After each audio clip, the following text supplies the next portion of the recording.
que es la parte de desestacionalizar. A ver, seguimos con la idea de analizar y predecir. Como les decía ayer, predecir es parte importante más bien una de las razones de ser de la estadística, el que puedas predecir, el que puedas conocer y y bueno, a ver, abrí la que no debía. Ok, ayer estábamos comentando, no sé si recuerdo, no, si se entendió el concepto de desestacionalizar. O alguien, o en sus propias palabras, ¿cómo lo entenderían?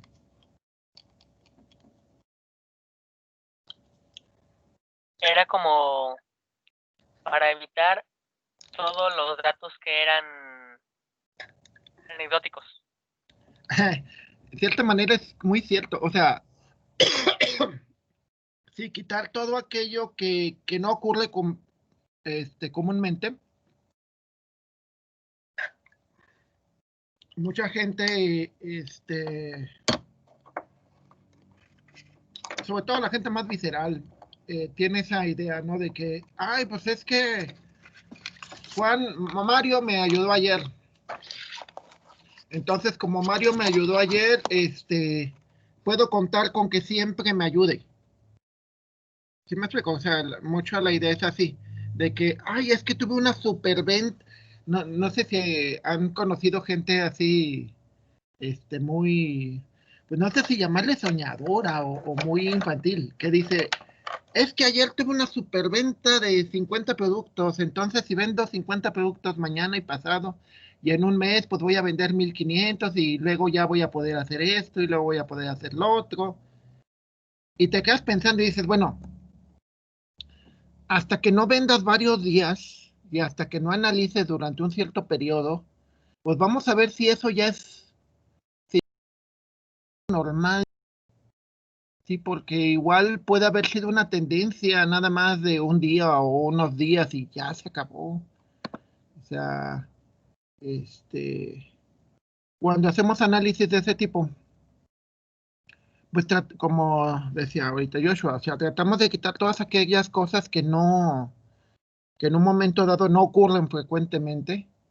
Eh, digamos que en cierta manera, bueno, por ejemplo, en mi caso, yo soy muy de los lunes ocurre esto, los martes ocurre esto, los fines de semana ocurre esto. Trato de normalizar, sería la palabra. Trato de normalizar mucho las cosas y alguien, ay, qué aburrido.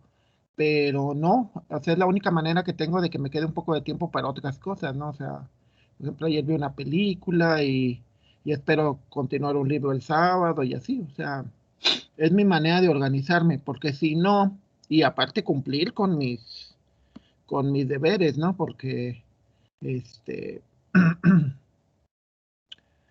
o sea, lo interesante de este tipo de análisis es de que también nos permiten predecir. O sea, de acuerdo a los comportamientos regulares de las personas, de las ventas, de los productos, nosotros podemos predecir. Y es como ayer, estaba leyendo que hace como, ¿qué será? Mes y medio.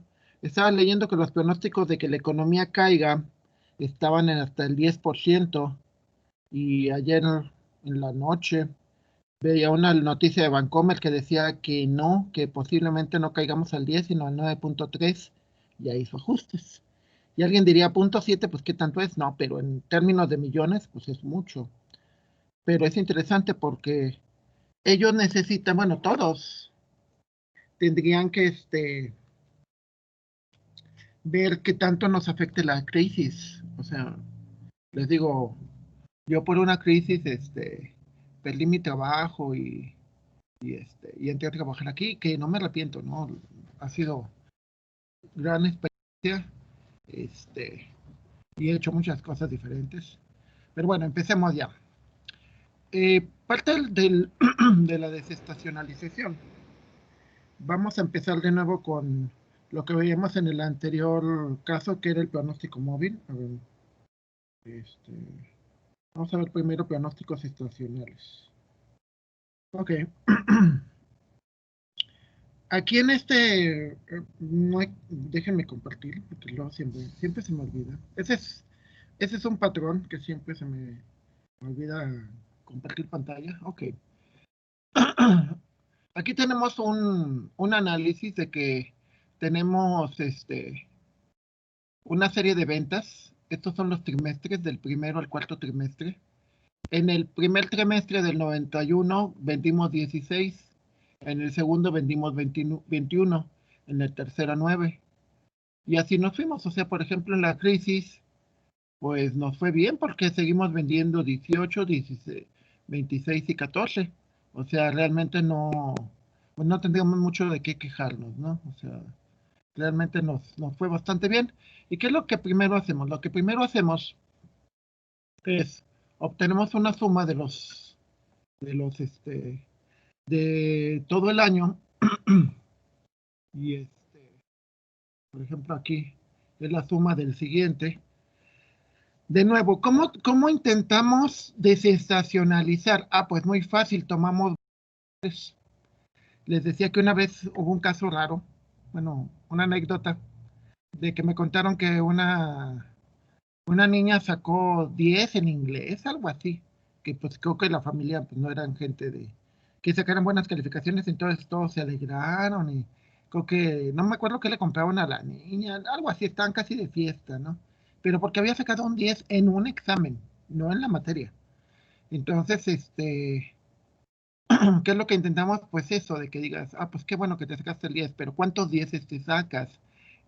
¿Cómo vas en general? Todo ese tipo de cosas, ¿no? Entonces, en la primera columna sacamos las sumas por año, pero por año, por ejemplo, en el tercero juntamos los de todo el año, en el siguiente es del segundo hasta el primero del año siguiente, trimestres. Vamos sacando esta serie de elementos que lo que intentan es que al mezclar, al compensar una venta con la otra, tratamos precisamente, como decía hace un rato Joshua, de los casos anecdóticos, o sea, tuviste una superventa por ejemplo, 25, ¿no? O 26, son más arriba que todas las demás, pero pues también tuviste algunas bajas, como un 9, ¿no? O un 10, entonces una con otra se tienen que compensar. Generas esta serie de sumatorias, donde en cada una de estas sumatorias lo que haces es acumulas todos los valores de un año, y eso se va recorriendo. Luego a partir de eso, generas el promedio móvil. Como decía la otra vez, se me va la vida. Como decía Ricardo la otra vez, sacamos el promedio dividiendo la suma de todos los elementos sobre 4, que de hecho se podía haber sacado el promedio directamente. Haciendo aclaración que si, por ejemplo, en lugar de analizar por trimestre, analizáramos por mes, entonces este promedio pues obviamente tendríamos que dividirlo entre 2. Y si analizáramos por semestre, tendríamos que dividirlo entre 2 y así sucesivamente. Luego del promedio que ya tienes, generas un error en el pronóstico. De nuevo, la historia es más o menos así. Yo analizo los años, yo analizo todo esto. Genero mi pronóstico para el tercer trimestre del 91, que es 16. Si se fijan, las ventas fueron 9, el pronóstico fueron 16. Entonces hubo un error en el pronóstico de -7. ¿Sí? ¿Qué significa? Pues significa que yo voy analizando, yo voy generando mi pronóstico, lo reviso contra los datos verdaderos, genero el error, genero el cuadrático del error, y luego a partir de eso, o sea, ¿para qué hago ese tipo de cosas? Pues lo hago para ver qué tan bueno o qué tan malo es mi pronóstico. Sí, es como como el pronóstico cuando ustedes salen, los que toman camión o los que vienen en carro a la escuela cuando vienen, de alguna manera generan un pronóstico y cuando llegan, bueno, normalmente yo lo que hago es que cuando llegaba a la escuela veía el reloj porque obviamente tenía que checar. Entonces de alguna manera verificaba el posible error, ¿no? Que normalmente siempre había un error, o sea, o llegaba un poquito antes o llegaba un poquito después. Siempre analizaba que si ese error era lo suficientemente aceptable, pues no había problema. El problema obviamente era cuando ya no era aceptable. Entonces, esos errores cuadráticos se acumulan y se genera el cuadrado medio debido al error, que eso te da un análisis de ese promedio de errores, ese promedio te permite analizar qué tan bien o qué tan mal es tu pronóstico. Si este error cuadrado es demasiado grande, significa que nuestro pronóstico está demasiado mal. Si es lo suficientemente pequeño, aquí, por ejemplo, pues podemos decir que es aceptable todavía. O sea, sí hay errores de -7, que es el más grande, pero hay algunos como este de -0.25, que es casi igual. Sí, o sea, sí es más o menos el error en el pronóstico. Luego, se centra el promedio. Centrar el promedio no es otra cosa más que agarrar dos promedios y dividirlos entre dos, es decir, sacarle el promedio de dos, un promedio de promedios, y voy generando también esta serie de promedios centrados. Con eso, yo uso ese promedio centrado, uso el pronóstico que estoy haciendo y lo multiplico por 100 a tratar de generar una referencia de qué tan lejos o qué tan cerca está mi, mi error, mi pronóstico de la realidad, de lo que yo quiero realmente. Entonces, ya con eso, empiezo a generar una serie de valores. Estos son mis valores. Estos de aquí, si se fijan, estos son a la hora que yo empecé a analizar, no empecé a analizar desde el principio de mes, sino empecé a analizar hasta el tercer trimestre. ¿Esto por qué es? Porque normalmente, si yo tengo que hacer mi pronóstico a partir de los datos que yo tengo. Entonces, en el primer trimestre no tengo datos anteriores, reales, o sea, muestras. Entonces, aquí tomo en cuenta los primeros 2 trimestres para hacer mi primer pronóstico. Luego genero el segundo, pero este no es propiamente el pronóstico de ventas. Estos valores que tienen aquí, si se fijan, los reacomodo para que me queden en la misma columna todos los elementos del primer trimestre, todos los pronósticos del segundo, tercero y cuarto. Esos elementos, los tomo intercaladamente. No, ya que genero todos los factores, esto que genero aquí es un factor de ajuste.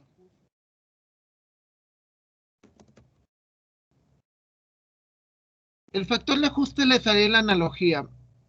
¿Se acuerdan que muchos dicen que las fotografías nos engordan?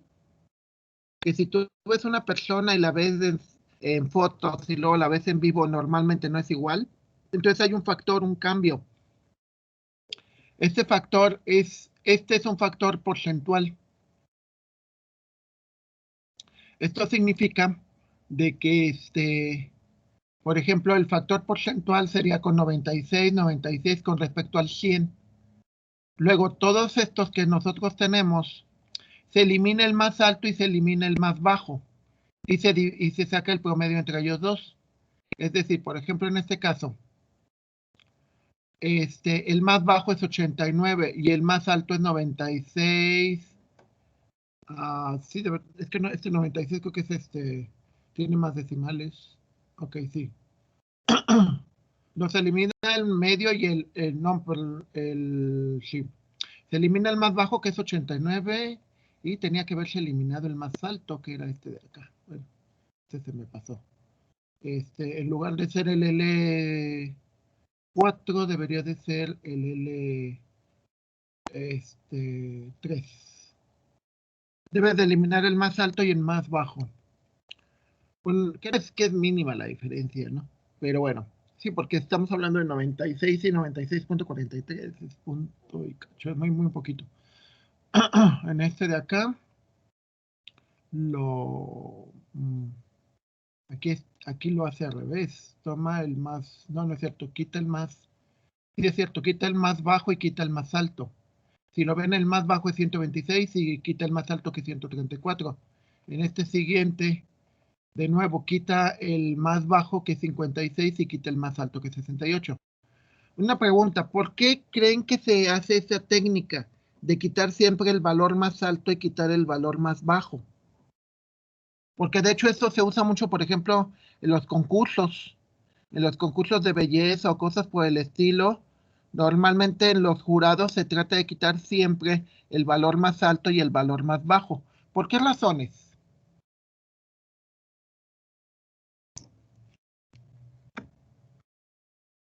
A ver, compañeros, díganme, ¿por qué creen que se utiliza esa técnica?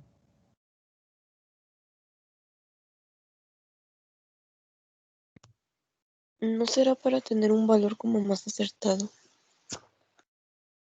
Sí, para tratar de eliminar los posibles sesgos. ¿Sí? O sea, ¿qué pasa si el valor más alto es porque la muchacha ya le guiñó el ojo al jurado? O porque o porque ¿cómo se llama? O al revés, el que la califica más mal es porque le cae gorda, ¿no? O porque quiere beneficiar a alguien más. Entonces, muchas veces incluso es una manera, lo que hablábamos de los anecdotarios, ¿no? Eliminas el más alto porque quizás es muy raro que se repita, pero también eliminas el más bajo porque también es muy raro, es posible que no se repita tan seguido, ¿no? Tratas de tener los elementos más imparciales. Entonces, ya que generas todo eso, generas la sumatoria de todos esos elementos y todo eso te va a dar el factor de ajuste. El factor de ajuste para cada uno de los trimestres te dice que el primero es un factor de ajuste de 1, de 1.64. El factor de ajuste es, en este caso sería 400 sobre la sumatoria de todo esto. ¿Por qué 400? Porque está asumiendo que sería 100 para cada uno de los trimestres. Si en lugar de trimestres tuviéramos semestres, sería 1200. Y aquí no estaríamos analizando 4 elementos, sino estuviéramos analizando 12. Si en lugar de trimestres tuviéramos semestres, nada más tendríamos 2 columnas y esto sería 200 sobre el valor de la sumatoria. Si nos fijamos, hay elementos que están más arriba del 100 y hay elementos que están más abajo del 100. Al hacer la sumatoria de todos y al sacar una razón de proporción, esto te indica, o sea, pongamos el caso, es como los hoteles. Los hoteles, si se fijan, es lo que le llaman las temporadas altas y las temporadas bajas, ¿no?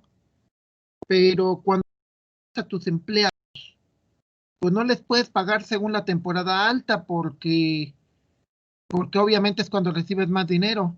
Ni tampoco le puedes pagar cuando recibes la temporada baja, porque es cuando casi no hay gente, cuando hacen menos trabajo. Bueno, depende, ¿no? O sea, les digo, en mi caso yo trabajé alguna vez para gente que rentaban losas, sillas, mesas.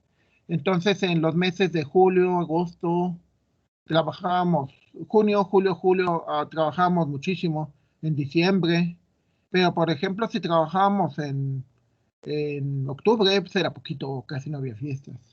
Entonces lo que intenta todo esto es de generar factores de ajuste para que sea normalizado. Es decir, ¿Yo cuánto le voy a pagar a mis empleados cada mes? Pues lo mismo, no les voy a pagar más por una temporada o menos por otra temporada. Les pago igual. Obviamente va a haber temporadas como esta que tengo muy alto. Si podemos ver según los datos del trimestre 2, pues son donde son más altos, pero también tengo el trimestre 3 que son más bajos, ¿sí? De alguna manera trato de compensar los valores y lo que genero aquí es el factor de ajuste. El factor de ajuste este, es igual para todos ellos y es este de acá. Con ese factor de ajuste genero con el factor de ajuste multiplicado por el valor de del promedio de los valores en medio de estos factores, genero el índice estacional. El índice estacional me dice que tomando en consideración a todos los elementos, la mejor temporada es en el segundo trimestre y la peor temporada es el tercero, lo cual suena lógico en el sentido de que como vendí mucho en el segundo, es muy posible que mis posibles clientes en el tercero ya estén muy gastados, ¿sí?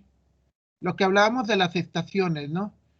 Que al final de cuentas, eso te da una idea de cómo se comportan cuando en una forma cuantitativa tú puedes evaluar qué tan, por ejemplo, podemos ver que entre el segundo y el tercero es un poquito más del doble.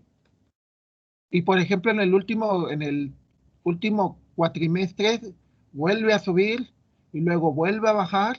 No recuerdo de qué producto será esto, pero nos da una idea que esto ya es un comportamiento recurrente. Recuerden lo que hablábamos ayer sobre los patrones. Los patrones son muy útiles en el sentido de que hay una parte de la lingüística que le llaman economías del lenguaje, en donde desarrollan ciertos patrones y esos patrones de alguna manera nos ayudan a hacer más eficiente la comunicación o la actuación de las personas. Por ejemplo, hay un patrón que te dice de que si tú eres alumno y la otra persona es docente, entonces se comportan de cierta manera, ¿no?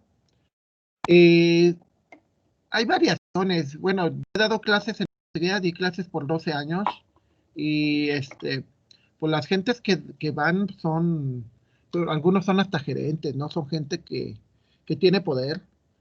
Y de alguna manera el comportamiento cambia, ¿eh? Los alumnos de maestría son diferentes a ustedes.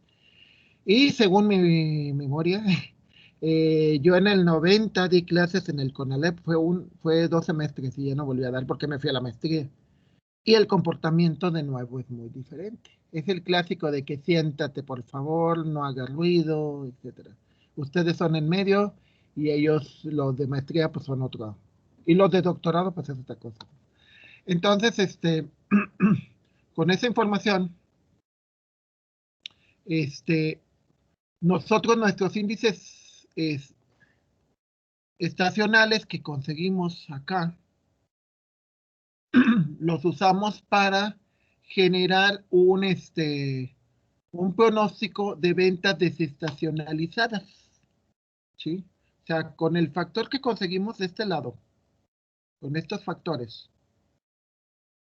decimos que nuestros cuatrimestres se van a comportar todos igual y los volvemos a usar con nuestros datos originales.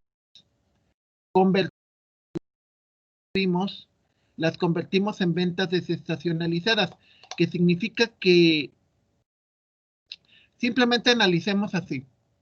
El primer trimestre del 91 se comporta parecido a se comporta parecido a se comporta parecido a este. Si se fijan, la desviación no es mucha. El más grande es 18 y el más chico es 15. Entonces no es tan grande la división. Pongamos el caso más radical que es en el tercero. En el tercer es 9, 10, 13, avanza un poquito más. 11, tampoco cambia tanto. Pero, y aquí avanza 14. Estos se comportan más o menos igual, pero se comportan a la baja. ¿Cuándo nos va mejor en el segundo? Porque en el segundo tuvimos 21, 20, 24, 25 y 26, es decir, nuestras ventas fuertes, cuando sube bastante y que no fue anecdótico. Regresando a esa parte, porque vemos que en el segundo semestre no es anecdótico nuestra mejora.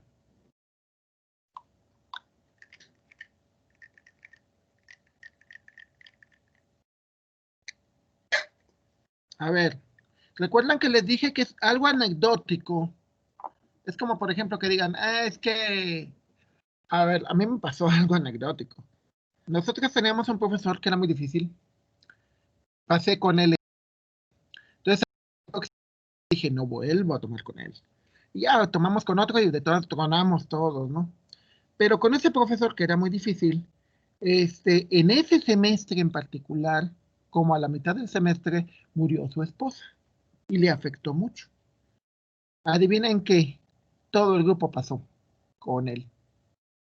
La pregunta era, ¿ustedes creen que que tenía la posibilidad de haber hecho un pronóstico diferente del que hice? O sea, ¿creen que debía haber tomado clases con ese profesor a pesar de que ya había tenido una mala experiencia?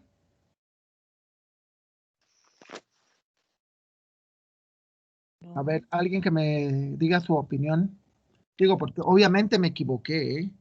Me equivoqué, pero los datos decían que iba a seguir igual, que iba a ser difícil, que iba a ser pesado, ¿ok? No sé si les ha tocado ese tipo de cosas, de que los datos te dicen algo y de repente cuando llegas pasa algo fuera de y, y ocurre, ¿no? Aquí podemos ver con todas estas operaciones que podemos analizar cómo es el comportamiento de nuestro primer trimestre, segundo trimestre, tercer trimestre y cuarto trimestre. Con esos valores y los factores de ajuste que tuvimos arriba, generamos las ventas desestacionalizadas, que no es otra cosa más que el dividir nuestro valor que tenemos aquí sobre este porcentaje. Y entonces nos da que nuestra venta es un poquito más arriba. Por ejemplo, en el caso de 21, como se divide entre un valor más grande, la venta, podemos analizar aquí, que las ventas, si se fijan, ya son un poco más normalizadas, excepto aquí, en el 21 y el 20. Bueno, en esta se ve que ya hay una mejora muy grande, ¿eh? Pero aquí, desde este valor hasta por aquí, desde el 91 al 93, podemos ver que las ventas se comportan de una manera un poco más constante, ¿no? El valor más alto es el 18, el valor más pequeño es 14, con las ventas desestacionalizadas, y que nos permite un análisis más estable de la información. Entonces, volvemos a numeramos los trimestres de nuestro análisis. Vemos que son 20 trimestres, ¿sí? De esos 20 trimestres sacamos la mediana de los 10 primeros. Fueron de estadística, sacamos la mediana aquí, sacamos la mediana acá, para que nos dé estos elementos. Con esas medianas sacamos el siguiente elemento, que es el promedio de las ventas desestacionalizadas para el primer periodo, el promedio de las ventas desestacionalizadas para el segundo periodo, y con eso sacamos las ventas pronosticadas desestacionalizadas. Entonces, ¿cómo se saca eso? Pues se saca multiplicando el valor que tenemos de el,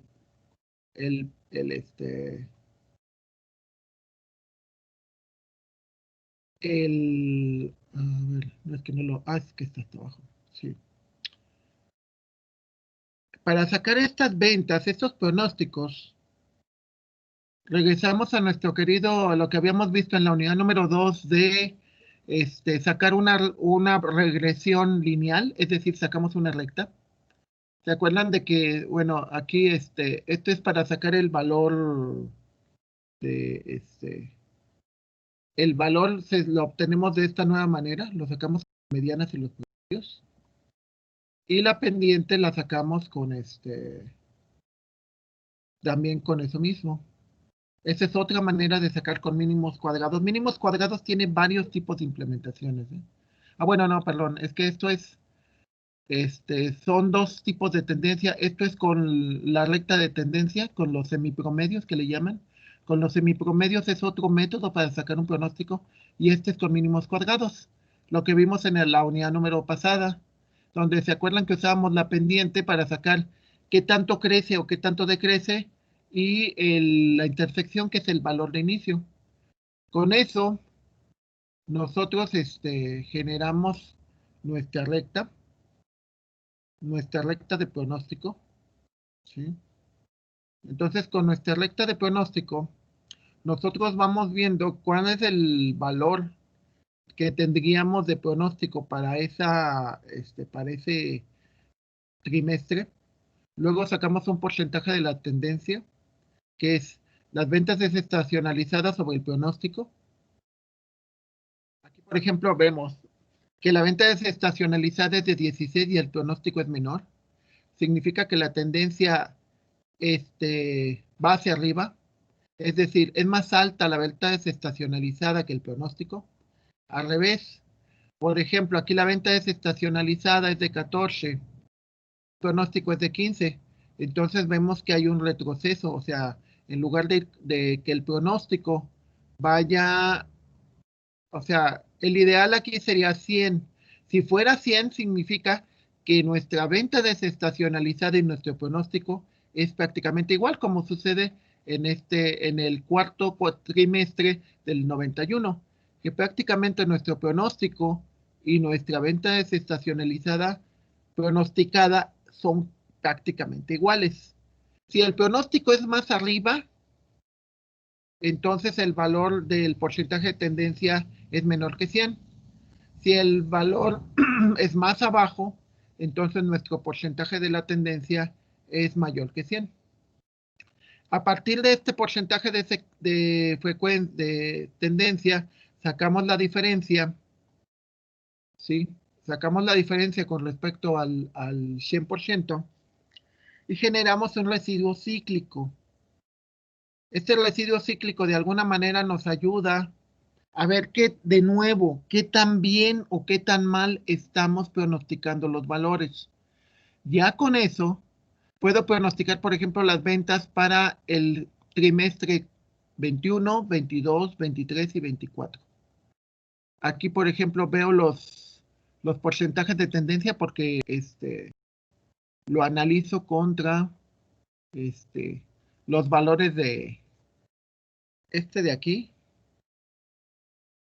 Lo analizo contra sí mismo porque no hay manera de... Estos errores, estos porcentajes de tendencia,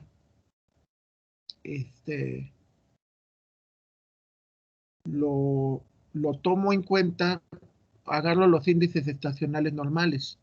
No lo puedo medir 21, 22, 23 y 24, o sea, en este caso 1996, no tengo los datos para obtener los valores reales. Por eso me da estos, estos residuos cíclicos muy grandes. Me da residuos cíclicos muy grandes porque se supone que ahí sí no tengo datos reales para comparar. ¿Cuál es la idea aquí? La idea aquí es que yo pueda pronosticar mis ventas. Es como lo que está sucediendo ahorita. Mucha gente, les pondré algunos casos. ¿Cómo están ahorita las elecciones en Estados Unidos?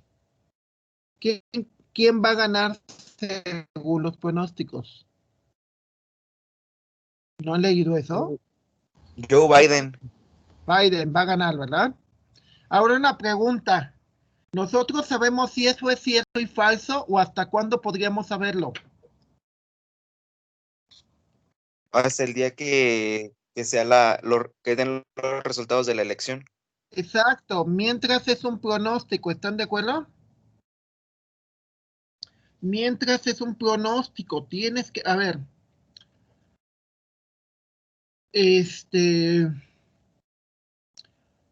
por ejemplo, nosotros, les digo, vivimos en Cuernavaca muchos años. Cuando íbamos a un evento, yo tenía que pronosticar cuánto tiempo hacíamos hacia el Estadio Azteca o el Auditorio Nacional. Y era un pronóstico porque tenía que pensar y tenía que hacer, bueno, obviamente no hacía estas estadísticas, pero mi pronóstico, obviamente que en un principio podría tener un error muy grande, no sabía. ¿Hasta cuándo me daba cuenta? Pues hasta que sucedía. ¿Cuándo vamos a ver si el pronóstico de Biden es cierto o falso? Pues hasta creo que es el 4 de noviembre o algo así, cuando empiezan a dar los preliminares. Aquí en este caso, después de hacer todo este trabajo, la idea es que con esos valores anteriores, es decir, con estos factores de ajuste, yo puedo pronosticar mis ventas para el año siguiente.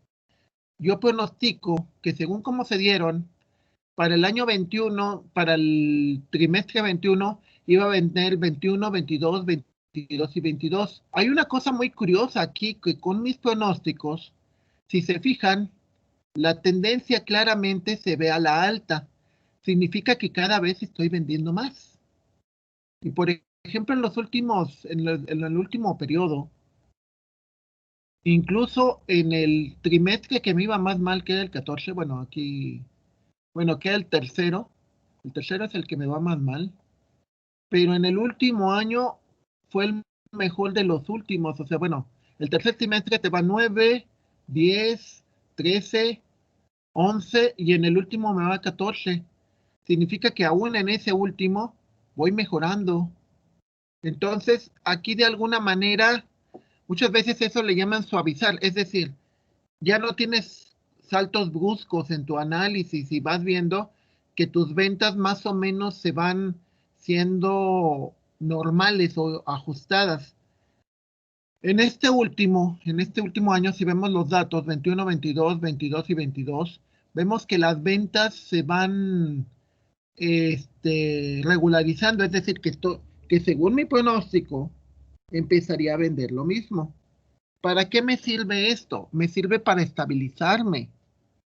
¿Qué significa? Que, por ejemplo, esos son mis ventas, o sea, mis ingresos. ¿Qué pasa con mis gastos? Mis gastos normalmente son, en su gran mayoría, son estándar, ¿no? O sea, son fijos. O sea, yo pago la luz cada 2 meses, el agua cada 2 meses, la renta cada 2 meses. Entonces, a partir de las ventas que ya desestacionalicé, yo puedo más o menos prever también cuánto va a ser mi ganancia. ¿Están de acuerdo? ¿Qué es lo que pasaría si mis ventas yo viera que van bajando mucho? Y ese es el pronóstico. Aquí, por ejemplo, lo que me dice es que mis ventas van a subir y que se van a estabilizar, porque ya la mayoría van a subir, van a ser mejores ventas. Mi pregunta sería, si el pronóstico fuera al revés, es decir, si empezamos este análisis con ventas, si se fijan, empezamos con ventas de 16, 21, 19, 18, y en lugar de esto, las ventas empezaran a bajar a 10, 18, 5, 15, y así fuera el comportamiento, esa fuera la tendencia. ¿Qué es lo que le recomendarían a ustedes, suponiendo que ustedes son los administradores, obviamente, el administrador, y qué le dirían al dueño?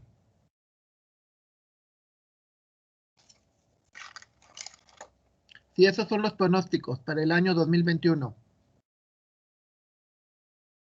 ¿Qué le dirían al dueño, compañeros? Después de ese análisis. Yo le diría que pues necesita buenas estrategias para aumentar sus ventas en en el próximo año sería. Aquí vamos, a ver, hay que pensar en esto. Este es un análisis de 1 año, 2 años, 3 años, 4 años. ¿Sale? No, 5 años, de hecho. Prácticamente los 5 años. ¿Ok? Entonces, hay que pensar en muchas cosas, obvio. Aclarando que yo no soy administrador. O sea, son puras suposiciones. Como dices, lo más correcto, quizás se podrías decir, ¿sabes qué? Cambia tus estrategias, da más publicidad, da promociones. O por ejemplo, me encontré una en internet, ¿no? De que Uno decía, ¿quién quiere churritos rellenos? Y con el único, con que me pongas en tu, de consumo local, ¿no? O sea, consumamos local, que es muy interesante la propuesta, ¿no? De que dejemos de consumir a grandes empresas y consumamos a la gente de aquí, para tratar de recuperar la economía local. Es interesante, pero también habría que ver todo el contexto. Todo el contexto podría decir que posiblemente ni con eso se recupere, o sea, que la caída va a ser tan fuerte, por ejemplo, ahorita para 2021 se estima que va a ser una caída tremenda, que le puedes decir, ¿sabes qué? Liquida y dedícate a otra cosa, cambia de ramo. Yo tengo un amigo que es muy buen comerciante, él no terminó la carrera, pero es muy inteligente para las ventas, y saben que normalmente no venden nunca lo mismo, o sea, por lo menos me ha tocado que haya vendido 3 tipos de negocios diferentes. O sea, dedicó un tiempo a comida y luego se dedicó a vender cosas de computadoras y ahorita ya tiene una veterinaria y normalmente lo que hace es vende el anterior, porque lo que hace es más o menos esto. Va previendo las tendencias y cuando ve que el negocio empieza a bajar y que ya no va a subir, pues simplemente vende su negocio y se cambia a otro y va buscando uno que la tendencia sea a que suba. Por ejemplo, en el caso de él, vio que la tendencia de la gente a atender mascotas y atenderlas, o sea, llevarlas a la veterinaria, que le corten el pelo, que lo laven, que bla, bla, bla, que lo perfumen al perrito, al gato, todo eso, y ven aumento y le funcionó, le ha ido bien. Entonces, sí, habría que ver de nuevo los aspectos, ¿no? Podrías, a ver, y regresando a un análisis más completo, podríamos ver el gasto en mercadotecnia, o sea, porque me dicen que hay que cambiar las estrategias. Podríamos ver el gasto en mercadotecnia de los últimos 5 años y analizar también los factores de correlación. ¿Por qué nos serviría un análisis de ese tipo? De ver qué tanto afecta la mercadotecnia en las ventas. Para saber si la podemos implementar en la de nosotros, para Exacto, ¿qué ver si tal? es, Ajá, sigue. para ver si es factible. Por ejemplo, podemos ver si lo que necesitamos es divulgar que lo que hacemos, compartir y así darnos a conocer a través de los medios de comunicación o poner ofertas y así para ver si es eso o realmente lo que está fallando es algo dentro de nosotros. Ok. Pongamos un caso ahorita, por ejemplo, el caso de los cines. Te digo que la semana pasada fuimos al cine y estaban vacías completamente, pero vacías, o sea, nada que ver con él. Entonces, ¿qué es lo que puede hacer Cinépolis? Pues cambiar su publicidad. Pero ahí la pregunta obvia sería, ¿ustedes creen que con publicidad se podrá vencer el miedo o con promociones? Digo, No. gente le tiene, y tienen razón, ¿eh? Yo nada más porque la verdad quería mucho ver una película y porque la quería ver en el cine, pero nada más. Pero ya todo lo demás, pues no. La verdad prefiero ver Netflix o bajarlas o no sé. Nada más porque el miedo es fuerte. Entonces, para eso nos sirven todas estas herramientas. Mañana vamos a ver otro ejemplo, los promedios con otro, un ejemplo del hípico. Y y la idea sobre todo aquí es de que vean que las diferentes herramientas te van complementando. O sea, dices, pues vamos a meter más lana en publicidad. A ver, demuéstrame cuánto impacta la publicidad en las ventas. Mi hermano es diseñador gráfico y me decía que hay concursos donde premian a los mejores comerciales, pero lo premian artístico, no por el comercial que vendió más cosas, ¿sí? Que eso sería algo interesante, ¿no? O sea, porque va un conjunto de diseñadores y dices, ay, qué bonito fue tu comercial y qué divertido y todo ese rollo. Pero a ver, ¿por qué no lo evalúan por qué comercial hizo que la gente vendiera más? O por ejemplo, en el caso de los políticos, creo que una de las campañas de 2018 hubo un niño que lo pusieron a tocar algo y todo el mundo se puso ahí, ay, qué bonito, qué más. Pero el candidato perdió. O sea, lo interesante en esas casos es siempre lo mismo. O sea, por ejemplo, les digo, hay factores que son muy importantes y hay factores que no. Yo estoy de metiche viendo y digo, a ver, tenemos un presidente que tenemos problemas serios económicos, problemas de seguridad muy serios, problemas de bla, bla, bla, y la gente lo apoya, tiene, según ciertas encuestas, incluso de sus propios enemigos, tiene aprobación hasta del 70%, es decir, solamente un 30% por él no está a favor. Y dices, pues ¿cómo puede ser eso? Y ya empecé a leer y dije, pues es que hay factores que no tienen que ver con lo otro. O sea, como que la gente separa el gobierno del presidente, o sea, como que no junta, como que quiere creer, dices, papá que me golpea, pero lo quiero mucho, ¿no? Y dices, pues, te golpea y ese es el malo y el bueno es tu papi y el que te lee cuentos, todo eso. O sea, como que separan unas dos cosas. Y ayer estaba viendo otro análisis donde decían de que subió el salario mínimo. Y como subió el salario mínimo, obviamente la gente está contenta. No importa de que no pueda salir a la calle por la inseguridad o por la pandemia o la gente recibe un poco más de dinero, aunque sea un poquitito más, y pues eso ya es suficiente, ¿no? O sea, es suficiente como para tener esa tendencia. Recordemos que muchas cosas aquí tienen que ver con eso, ¿sí? Aquí en este caso el pronóstico se desestacionaliza y nos dice que las ventas van a aumentar. Entonces, aquí por ejemplo yo podría pensar, decir, pues si mi pronóstico es ese, igual puedo hacer como hace el gobierno, ¿no? O sea, el gobierno que dice, vamos a hacer el año que viene, vamos a terminar el aeropuerto de Santa Lucía, vamos a avanzarle en el Tren Maya, vamos a construir el no sé qué, el corredor ísmico, etcétera. ¿Sale? Pero ¿cómo le hace con un pronóstico? Hay un pronóstico que dice cuánto dinero va a recuperar de petróleo, cuánto dinero va a recuperar de los impuestos, las multas, lo cual obviamente es malísimo. ¿Cuánto dinero va a recuperar cuánto dinero va a llegar de los que trabajan fuera? Yo no sabía, pero las remesas no llegan de Estados Unidos nada más, ¿eh? Llegan de Canadá, llegan de Ecuador. Bueno, la gran mayoría llegan de Estados Unidos, pero sí hay muchas remesas de varios lados, ¿eh? Muchos mexicanos trabajan fuera. Entonces, todo eso me da pie a mi pronóstico. Y la pregunta es, ¿qué pasa si fallan los pronósticos? Buena pregunta. Ok, ¿alguna duda hasta aquí, compañeros? Yo entiendo que fue muy largo y muy complicado, pero mañana vuelvo a hacer otro y esperemos que quede más entendible, ¿va?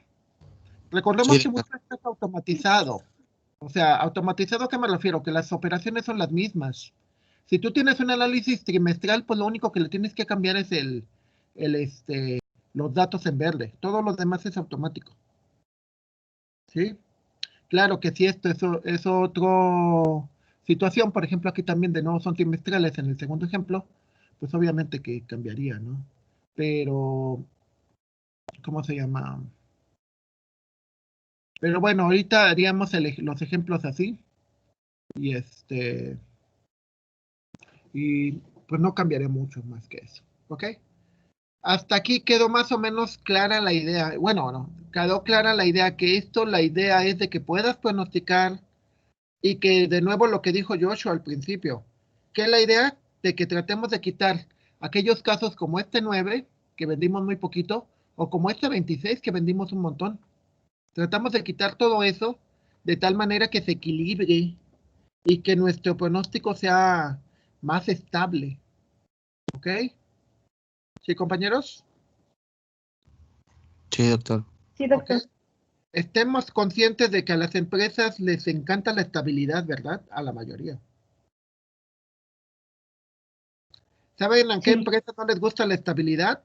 A las empresas como, por ejemplo, las que fabrican armas. Les encanta que haya guerras. Incluso las empresas farmacéuticas suena feo, pero ellas ganan muchísimo cuando hay muchas enfermedades, epidemias y demás, ¿eh? O sea, cuando hay estabilidad no les conviene. Suena horrible, pero bueno. Bueno, no es cierto. Bueno, mañana platico de eso. Muchas gracias. Si no hay ninguna otra duda, muchas gracias y continuamos mañana. Hasta mañana, doctor. Sí, Hasta doctor. mañana. Gracias. Hasta mañana.